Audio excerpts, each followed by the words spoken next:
Smiles, everyone. Smiles. And prepare yourself for... Show me the money!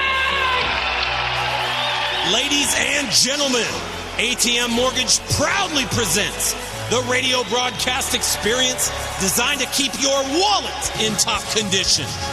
It's Talkin' Money with Jeff Tarbell. Talkin' money. Talkin' money. More money, more money, more money. And now entering the studio, celebrating his sophomore season from Granite Bay, California, your guru for fiscal fitness, Jeff Tarbell. That's right, we're back live. My name is Jeff Tarbell. You're listening to Talkin' Money, and I am coming to you, must be summertime because I cannot keep my rear end in the studio. I'm out on the road again in Georgetown, California, and working out of the black box. I'm flying solo today. Nick Perjanik is out, I think, camping with his son, actually here in Georgetown as well. So we welcome you back in. Beautiful Saturday. If you take a listen, we're using scratch and smell radio today. So if you scratch your radio a little bit, you'll smell the fresh trees and all the things that come along with Georgetown as well. And if you don't know where Georgetown, California is, you're probably not alone. It's one of those places everybody's heard of, but maybe not everybody has been to. And probably the easiest way to describe it is if you go almost a straight line from Placerville to Auburn, you kind of cross over the top of Georgetown. It's up between the North and South Fork of the American River. And a beautiful day up here in Georgetown. We're at the ATM Mortgage office right on Highway 193. And got a special guest with us today, Mark A. Smith. Mark is a local legend here in the Jeeping and all kinds of facets. And we'll get to Mark in our second and our third breaks today. So we welcome you. And as always, we welcome your calls, 339-1140 and 1-800-920-1140 is our number here in the studio. And Lisa will take your calls and questions today. And as always, we've got lots of freebie stuff. So we'll have to buy your friendship. We'll do it again. We'll buy your friendship. We can do that like we do all weeks. And as always, we got KP is standing by today at the ATM Mortgage office, 338-9400 or atmmortgage.com. I guess that's probably the best place to start this week. This has been a phenomenal week in terms of mortgage rates and the bond market all the way up until Friday. And it always seems to end on a Friday. Something always happens on Friday. Everybody's either in an anxious mood to get out of town or get on to the weekend. So bonds and tip below the magical 4% mark. I'm not talking about the bond rate, the rate you pay for your mortgage. I'm talking about the bond rate itself, kind of a key indicator. When you get below that 4% mark, good things really start to happen, and that happened this week. Mortgage rates, I don't know if you've been following the mortgage market lately. Early this year, 6.1 for a conventional 30-year fix. We got down into the 5 3/4, 5 5/8. That's stayed there forever, it seemed like, part of this year. And then this week tipped all the way down into the 5.3 mark on the 30-year fix, and then lost a little bit on Friday. So certainly can't complain if you're in that business, looking for either making loans or looking to borrow money. It's been phenomenal as far as that goes. And hopefully that will continue to stay down low and people won't panic so much. Job growth slowed again this week. That was what keyed the market on Friday a little bit. The job numbers came out and said that the new jobs were created were not as many as they had hoped. The point, I think, to get after is we're already at a 5.1% unemployment rate in the nation. And most people, economists, will consider 5% full employment. So how many jobs are we going to add? If 5% is almost considered full employment, we're not going to get big job growth numbers. Everybody's working. Those who want to work are working. So I don't always understand a lot of the logic behind the panic and the job growth numbers, but there it is anyway. So that's what triggered the decline in the stock market yesterday and the decline in bonds a little bit, but still phenomenal rates, phenomenal programs out there if you're interested in buying a home or getting maybe off those adjustable rate mortgages. A lot of advertising going on by people that are, get into a 4% mortgage now. That's an adjustable, folks. I mean, I'd love to tell you that fixed rates are in 4%. They're not. And so I don't know if if you're planning on staying in a property or staying in something for an amount of time, excuse me, why you would want to get yourself onto an adjustable rate mortgage when the gap between an adjustable and a fixed is so nominal now. It's hardly worth the risk to do. But people still advertising them like crazy out there. So I guess that's something you can look into if you're interested. I saw this guy's back again. I don't know if you caught our show. It was probably a month ago. We talked about a company called the Dorian Group out of the Bay Area. And the Dorian Group is a group that markets themselves on the Internet primarily. And what they tell you is that the law, as it's written, is a bunch of BS. Barbara Streisand. You can take a loan out on your house if you want, and you don't have to pay it back because the law says that if you exchange a promissory note for the money, that you don't owe the money. and notice the word I said there, promissory note. What does the promissory note mean? It means you promise to pay somebody back. Now, yes, you can trade your mortgage. You can get a mortgage, and you don't have to pay the lender back. But don't be surprised in 91 days when you're not living in that house anymore. And this is what has happened to not one, not two, but thousands of people. Now they just moved into Utah, and I saw that the state of Utah has just put the guy in jail again, apparently, allegedly. I'll have to use in the radio term. But this is, it just amazes me, the lack of common sense that someone can sell you on a product. And by the way, this isn't a free product. You got to pay these people $3,000. And the basic premise that someone can come to you and say, give me $3,000, I'll show you a way that you can walk away from your mortgage without, but they don't tell them you're going to be walking away from your house as well. And then, of course, after you walk away from your mortgage, we want you to take out another mortgage and we'll split the proceeds with you. This is the program that this company has been using. And it just amazes me that people fall for this, but they do in large numbers. And so that gentleman is back in trouble again, as he probably rightfully should be. So if you see that kind of a program on the internet, maybe you should switch channels on that and go on to something else and just worry about paying the mortgage back. But I am not here to talk about that today. I am here to solve all the world's problems, starting with El Dorado and Placer County. And if you saw in the paper today, I'm looking at the Sacramento Bee from June 1st, which would be Wednesday.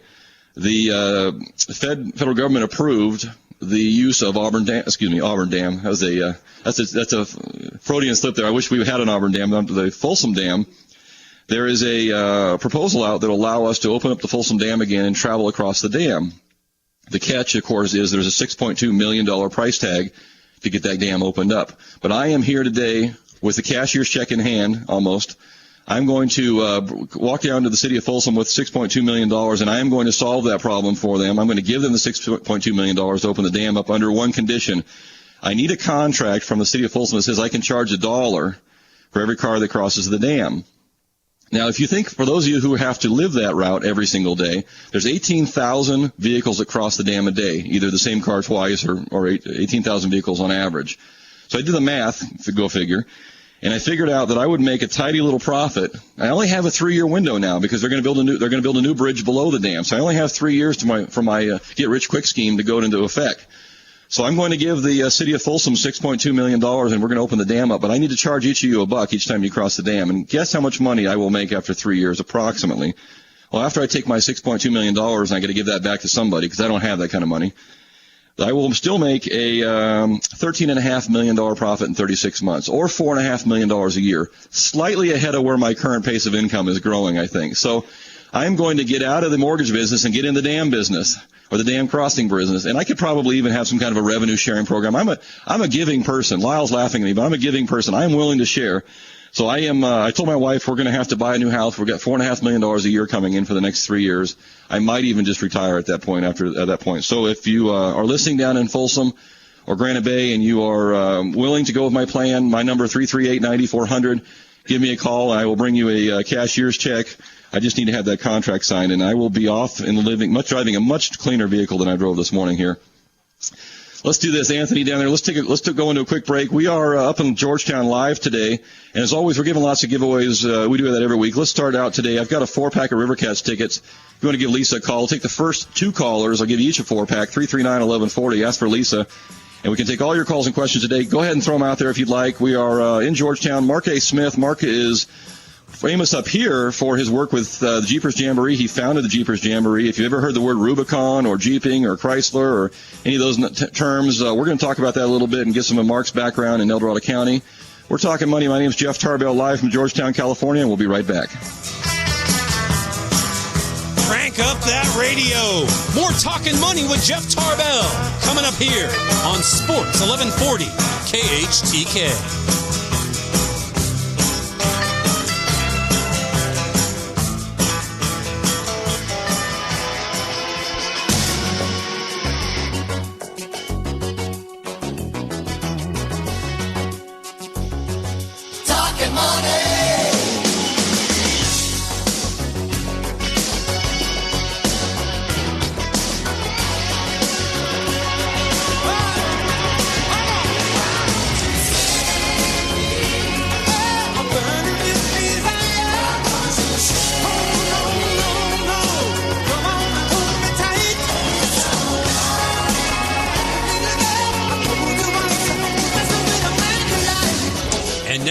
to Talkin' Money, a perfect show for guys whose idea of studying abroad consists of watching 3 uninterrupted hours of Baywatch. And here's the man with the remote. It's Jeff Tarbell. Right, we're back from Georgetown, California. My name is Jeff Tarbell. We're talking money today, 339-1140 and 1-800-920-1140. Taking all your calls and questions as always. And I failed to mention there in the first break that it looks like not only is California's home prices going through the roof, but out this week from the United States, housing prices for the nation in general, houses prices increased 12.5% for the first quarter of 2004 through the first quarter of 2005. Arizona, I think, was the leader in that at 19.4% for the entire year from last year. So California's not the only one leading us, in home price valuations, although we've been doing probably bigger numbers than that if you look back the last year or so.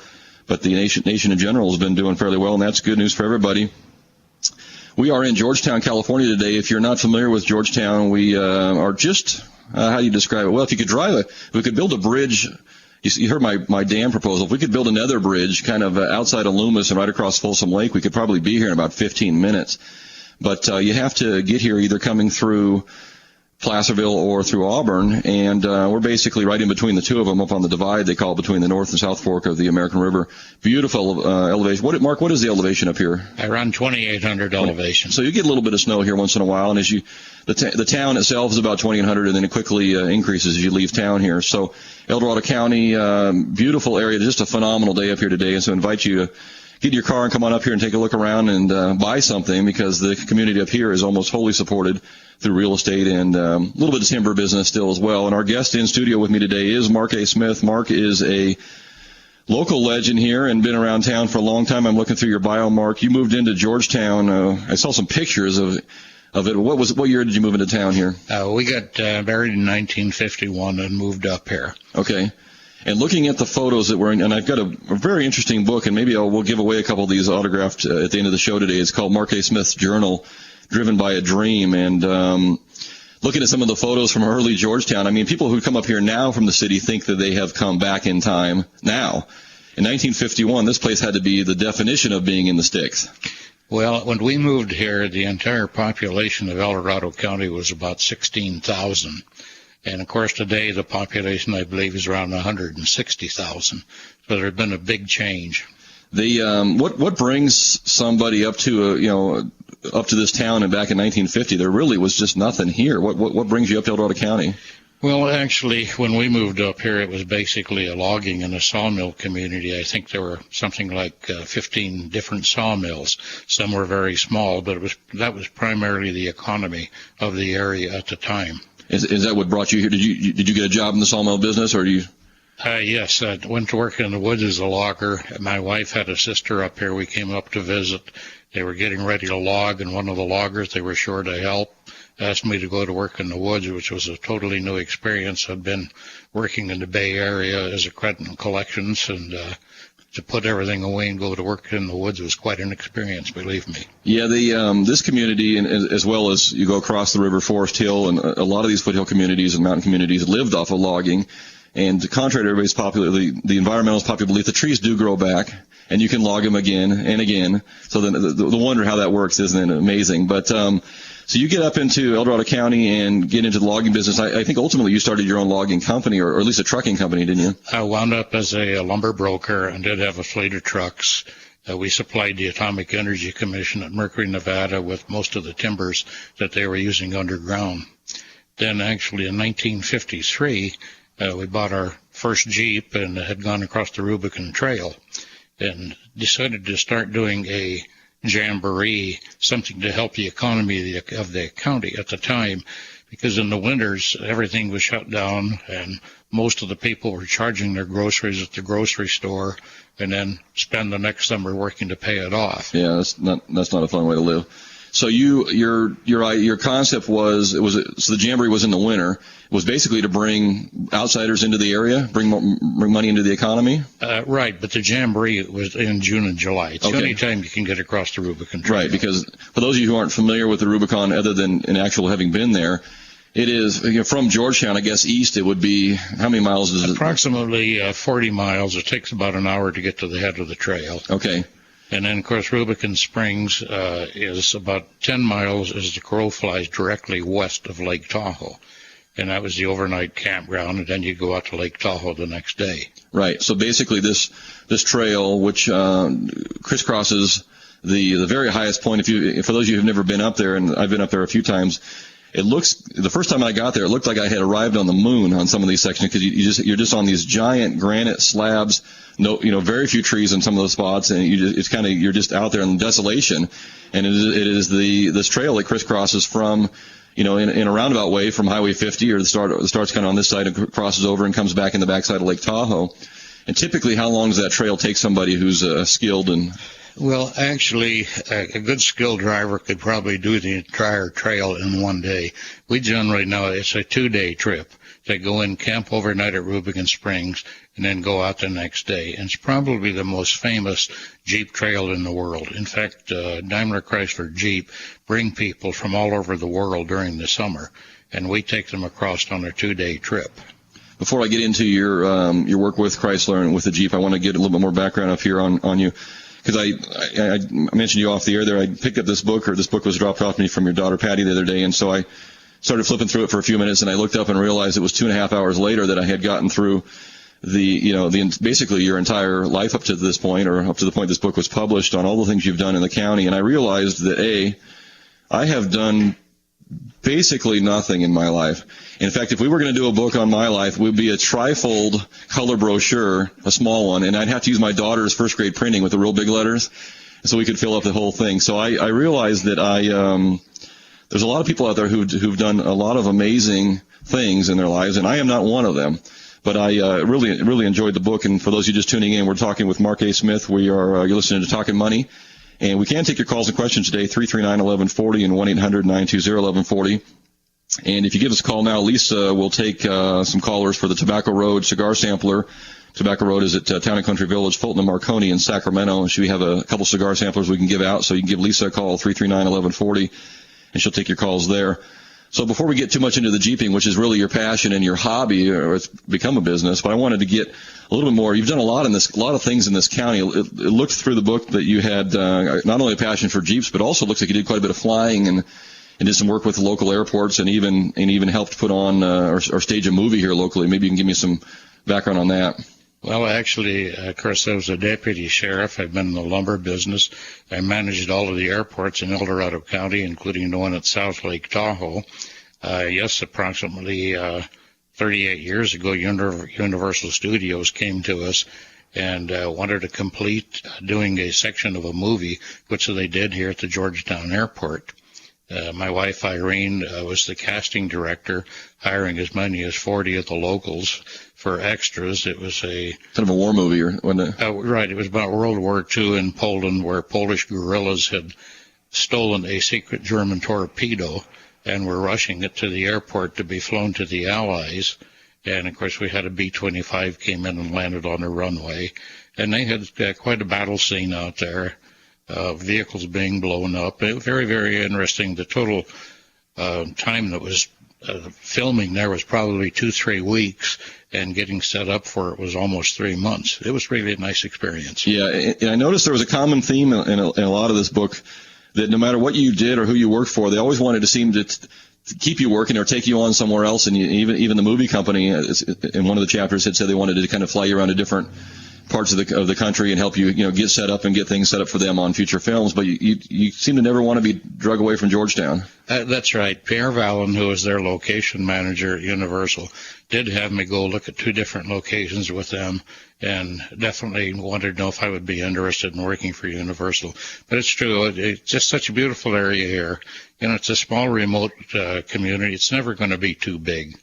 And I think current zoning restrictions, things like that. So our population right now at Pear, except for the entire divide, is about 18,000 people. Right, and it's going to stay that way because it's for the most part it's large acreage land up here, and you're going to be hard pressed to get many folks jammed in on 5 and 10 acre parcels. So I want to ask you real quickly about the South Lake Tahoe Airport, because that is it seems like even to this day a lot of your work was done to try to help facilitate getting that built and improved and opened up and kept open in the winter. And there's some great discussion in there about your quote unquote arm twisting of the casinos to get them to pony up their money and keep the place running. But even today, in 2005, it still doesn't seem like that airport, reaches its potential or does what it should. Or maybe I don't know how to pilot. I don't see the amount of traffic that comes in and out of there. But it just doesn't seem like that airport still is doing what it should do up there. Is anybody servicing the commercial airline servicing the airport now? Actually, Tahoe Regional Planning Agency and the environmentalists and the restrictions on flying after certain hours or before certain hours have basically cut out the commercial service. Okay. But jets do come in there, and it is totally capable of handling jets. Okay, so they're getting mostly private traffic then, or casino traffic. Right. Okay. So I don't, and it's funny you say that because the TRPA is going to come on this show in about 2.5 weeks. And I told the lady, I said, I don't know whether to call you a communist organization or the environmentalist best friend or something in between, because whenever you use the words TRPA, it's either people either hate them or love them, and it doesn't seem to be anything in between. So we're going to have them come on in a couple weeks to. Well, a quick little story about TRPA. When Caesars wanted to build up there, they said, no, you can't. That's agricultural zoning. And after several hearings, they didn't get anywhere. So they brought in about 10 truck and trailer loads of straw, bales of straw, put them around, and brought in as many truck and trailer loads of pigs. Said if it's agricultural zoning, we're going to raise pigs. I think within 30 days they had their permit to build our casino. So, well, there you go. There's two ways to beat somebody there. Let's do this. We're getting near the halfway mark here. Let's take another quick break. Anthony, if you're doing all right down there. We are talking with Mark A. Smith in Georgetown, California, and Mark has got lots of stories, and I'm going to get into in our next break here all the trials and tribulations of his work with Jeep and traveling all over the country. And most people have not even seen or visited half these countries, but I couldn't point out half of them on a map. And he's been there jeeping on them. So we're going to take a quick break. We're talking money. My name is Jeff Tarbell, live in Georgetown at the ATM Mortgage Office. And if you if we missed our first break today, mortgage rates dipping down into the low fives. That means below 5.5, and kind of bouncing up and down a little bit. So if there's some interest there for you, maybe you're tired of that adjustable rate mortgage, or it's time to buy something else. Maybe you want to move to Georgetown and get yourself pre-approved. 338-9400 or atmmortgage.com can get you on the website there. We're going to take a quick break, and we'll be right back. You're listening to Talkin' Money with Jeff Tarbell. You are listening, aren't you? Stay tuned for more of the action here on Sports 1140 KHTK.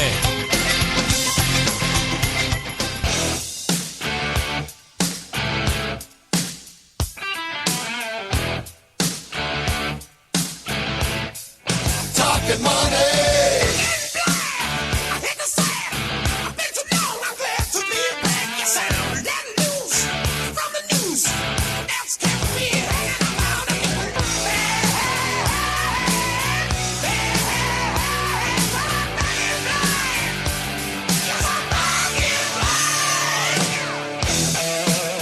If collecting rare beer caps is the basis of your financial plan, welcome home, brother. We've been waiting for you.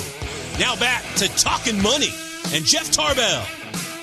We need to update that to tequila caps. I've gone away from the beer and gone to the better stuff now. We are Talking Money. My name's Jeff Tarbell.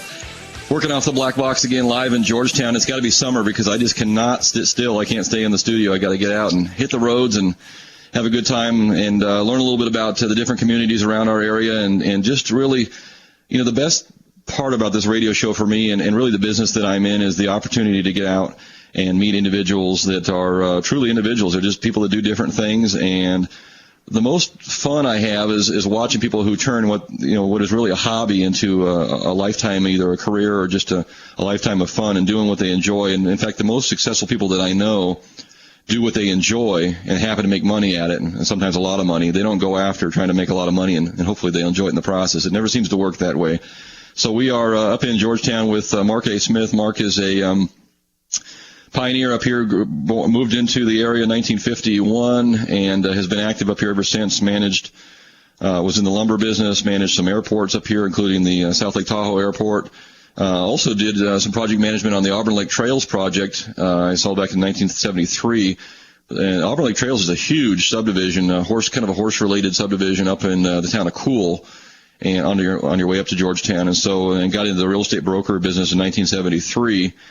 And then really after that point, if you're looking at the biography and out of your book here, everything else after that refers to Jeeping in the Jeep world. So first of all, let's go back. I mean, obviously you had a passion for Jeeping, but we all have a passion for doing a hobby, but not very few of us turn it, beyond a weekend warrior type of an event.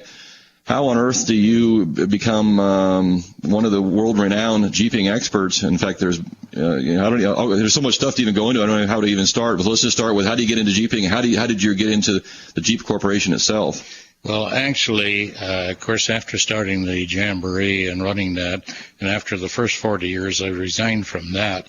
Of course, now we're doing 35 trips nationwide. But in 1978, 1979, I took 5 Jeeps from the tip of South America to Prudhoe Bay. Going through the jungles in Panama and Colombia, it took 30 days to go 103 miles. Jeez. One day worked for 9 hours and went 500 feet.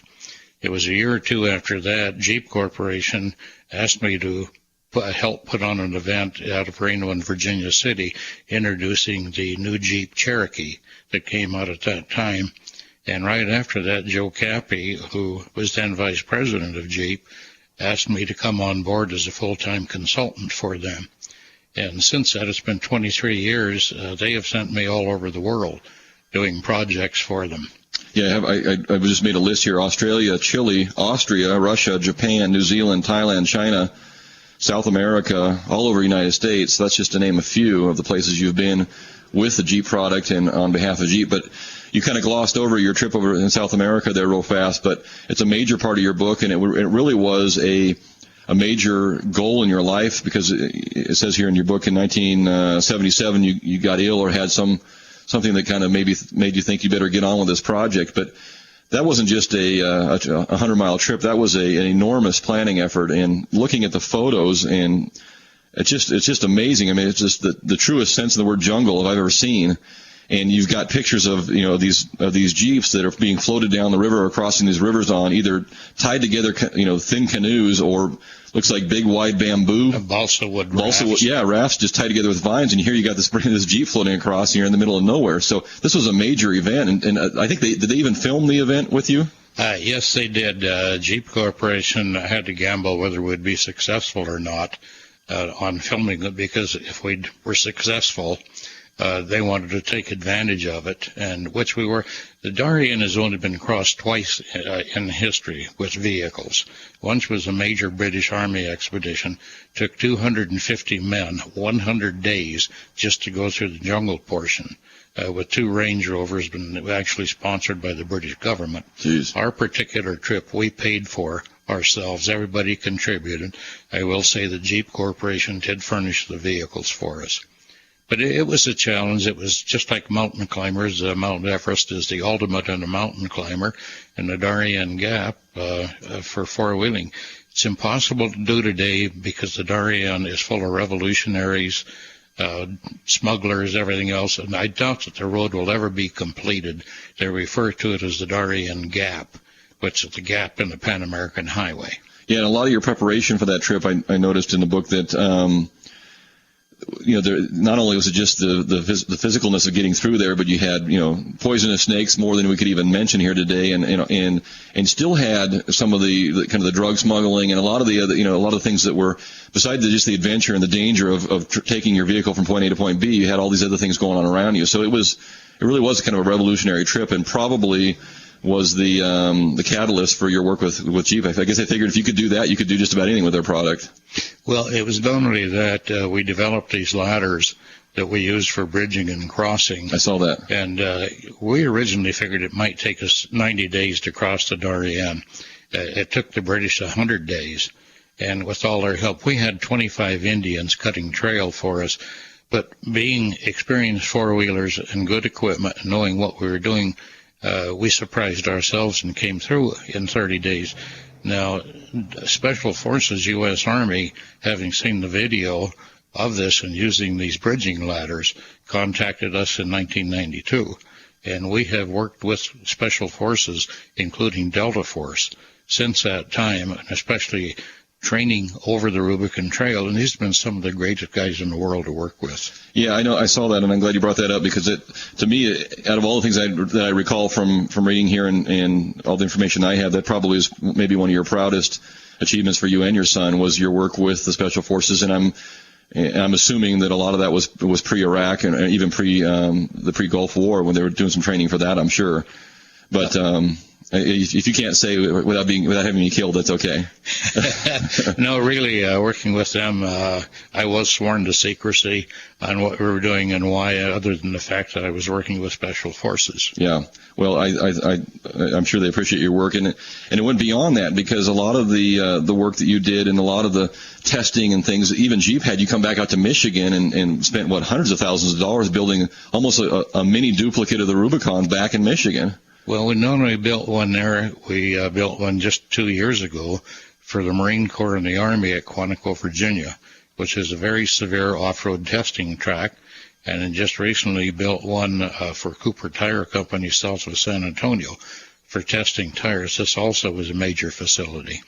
And I saw you've done a little work with the state of California or the Sheriff's Department in San Diego, down in San Diego, and doing a lot of training for anybody who's welcome from the state of California to come down and train themselves on off-road use. We set up the first four-wheel drive training program, off-road training, for law enforcement in the state of California through the Los Angeles Sheriff's Department, and it's open to any governmental agency. Good. Well, Mark, it's been phenomenal. As you go forward now, and where does this take you with Jeep? And are you still working with them? And what's the next step for you and with the Jeep Corporation? Well, we're still working with them. We work with Jeep Engineering. We have an engineering trip over the Rubicon every year. And Bob Lutz, former president of Jeep, made the comment that all Jeep vehicles must be capable of the Rubicon Trail. This includes the Grand Cherokee, the new Commander that is coming out. We'll be taking that over the trail. And the Rubicon Jeep, which is probably the number one off-road vehicle in the world today, was actually developed over the Rubicon Trail, and we certainly had our input with that. So even the soccer mom Jeep Grand Cherokee can make it through that trail, huh? Very definitely. What does it look like when it gets on the other end of the trail? Well, you wouldn't want to take your own through, but with engineering, it is definitely, and properly driven, they can go through without any damage. But I would not recommend it for the average owner. Okay, so all you moms out there, put your keys back. We don't want to see a bunch of people stuck up there on the Rubicon. And there was some great stories out of it. It's so hard if you haven't been to the Rubicon to understand how remote it is and how you feel like you're out in the middle of nowhere out there. And yet on some of your jamborees, you've had people fly in grand pianos in a helicopter and play classical music for people and bring out marching bands. And so it is so amazing. The first time I ever got to the Rubicon, and there was a little sluice event going on there, and I came out and I thought, God, I'm in the middle of I'm on the moon. I'm in the middle of nowhere, and I crested this hill. There was about 6,000 people up there. I'm probably just a little bit, but it was just loaded like a high school football game watching these guys go through this little sluice area where they were timing people. And so it is amazing when you get out there. There's just an incredible amount of money and interest in that type of recreation, and it's just a real boom for this area and for the community in general. Well, the Rubicon is something very special. One thing we have done with our program, we teach people what their vehicle is capable of doing and what they're capable of doing and how to drive off-road in a good, safe, common sense manner. Respect the wildlife and the environment. Another thing that I believe we have done through the years is change the image of off-roading from the old beer and hot dog crowd to family-oriented, responsible trips. Yeah, I think that's a great point. I don't think people. That's what surprised me the most was that I saw young kids, men, women, just a whole slice of America up there that day, and I think that's accurate. That the previous notion of Jeepers is gun-toting, beer drinking, guys out having a good time, crashing around in the woods, and that's not what I saw up there. There was some incredibly expensive rigs.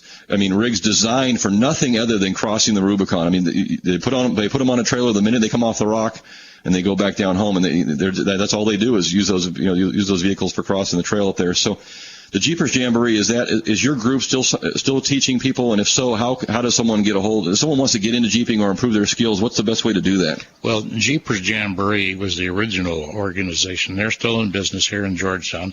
Our program is Jeep Jamboree USA. Okay. They can call us at 530-333-4777 or write Jeep Jamboree USA, Box 1601, Georgetown 95634. We're also on the internet. We do have guidebooks. Chrysler prints up our annual guidebooks that are available. Shows the different trips throughout the U.S. I think, and you guys have organized trips where people can get together as a group and go. Is that accurate? Yes, actually this weekend we have a trip going on right now at Canyon Day Say. They're 3-day trips. We take people on trails Friday and Saturday, furnish all our meals, have a big drawing for prizes. They get breakfast on it, and everybody heads home. But these trips have gone from Florida. We've had them up in Alaska, from Los Angeles area, or Southern California to Maine. So they're all throughout the U.S. That sounds like a great event and a great way to get together. It's nothing more enjoyable than going out with a big group, and nothing more dangerous than going out by yourself and having a breakdown and learning to live in the Rubicon with twigs and berries, I guess, as they would say. So, well, Jeep is like Harley. It's a brand and a loyalty, and the people that come out there getting together, they look forward to it. We've had one person, he's probably been on 80 of our jamborees over the past 10 years. Wow.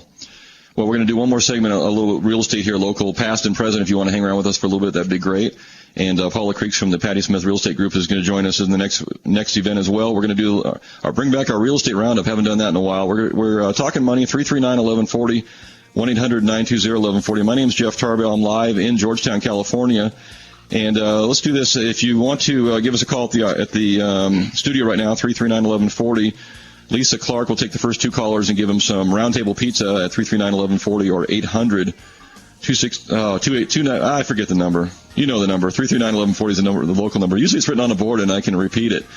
And for those of you who are listening to this on delay in Truckee and up in Georgetown, go to the website at atmmortgage.com. Under Contact Us, give me your name and number. We'll send you guys a nice gift as well. We're talking money. We'll be right back. Talkin' Money with Jeff Tarbell on Sports 1140 KHTK.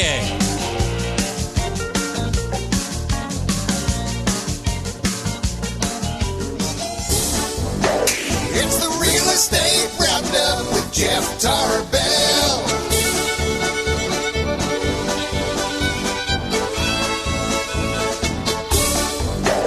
It's the Real Estate Roundup with Jeff Tarbell.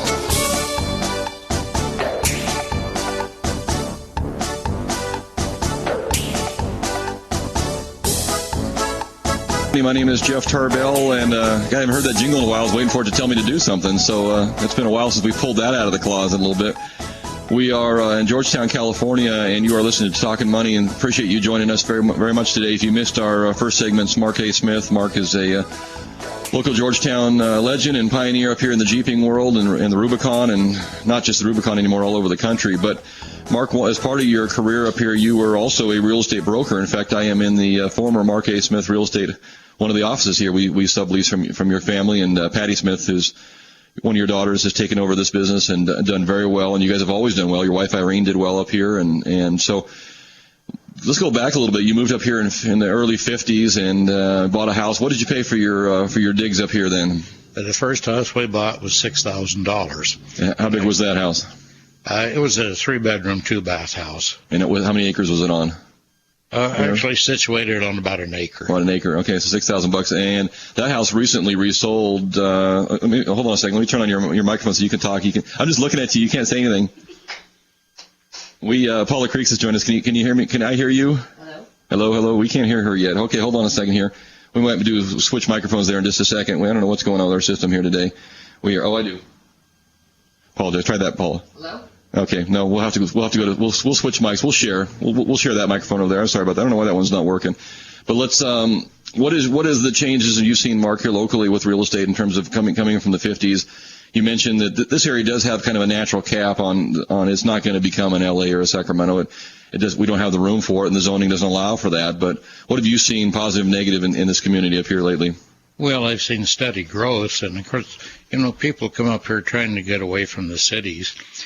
We've actually been involved and developed 3 different subdivisions, plus basically developed a little shopping center. And the changes, it used to be we didn't even have a building department, and you just build a building. In fact, the one you're in, there were no permits or anything else. Today, of course, You've got all kinds of government restrictions and controls and permits and fertility rights to get a permit. I'm glad you mentioned that, Mark, because now try you, Paul. Hello. There you go. How you doing? Good. We one of the things that I think that you need to be careful of, and I think it's so important when you get up in these foothill communities, particularly if you're buying land, not so much a home anymore, but if you're buying land, is that there was a lot of people, splitting land on paper. And basically going out and saying, okay, from that tree to that rock to that creek to over here, I'll sell that to you, and they would draw it up that way. And in the past, that was legal, and that was considered rates and bounds description, and this is how we're going to say the land. But a lot of those properties now, are not necessarily considered, if that was done after a certain period of time, I think it was after 76, that's not considered a legal way of doing that anymore, and yet that doesn't mean it didn't occur. In fact, personally, I bought some property where the property was created that way, and so. Paula, what is a recommendation? What are the realtors doing now to ensure that people that are buying land can actually build on it and it's actually created a legal parcel? Because I think that's a concern. Yeah, definitely. With all of our buyers, we try to put in the contract that we get a certificate of compliance. In El Dorado County, that's the document you need to be able to build a home on it. And that comes from is it from the assessor's office that's issuing those? Actually, the surveyor's office. Okay. So a certificate of compliance. So if you are buying land, really anywhere, but in Sacramento, you're pretty safe in some of the more residential communities. But you get up in the foothills in Placer and El Dorado counties and different places, and there was a lot of crazy things that went on. People creating and selling land, or selling land to the same guy 3 times over. So I think a certificate of compliance, if you're looking for land, is very important to do. Paula, give me kind of an update. We've seen what prices were in the 50s, but I don't think those prices have held. So what's going on in the market up here locally now, and what can people expect if they come up to Georgetown for pricing, and what do they get for that? In the last 6 months, I ran all the numbers, and we're averaging an average home, 3-bedroom, 2-bath, at $400,000. We do have 24 homes that, for those first-time buyers, are under $400,000. So if you're a first-time buyer, you can definitely come up here and still afford to buy a home. For vacant land, average 5 acres with power and water on it, you're looking about $176,000. Yeah, if you can find it. Mm-hmm. Yeah, that's really what I've noticed the most, and I've been up here about 13 years now, buying land and building homes, and for the most part, building manufactured homes on land, is that I used to be able to buy land for 30, 40 grand. In fact, I bought 2 acres. I could throw a rock and hit them from here for $35,000 a piece with the water and power on it. And now we're paying for similar properties 150 grand, and we got to dig a well and beg and plead to PG&E to bring us power someday.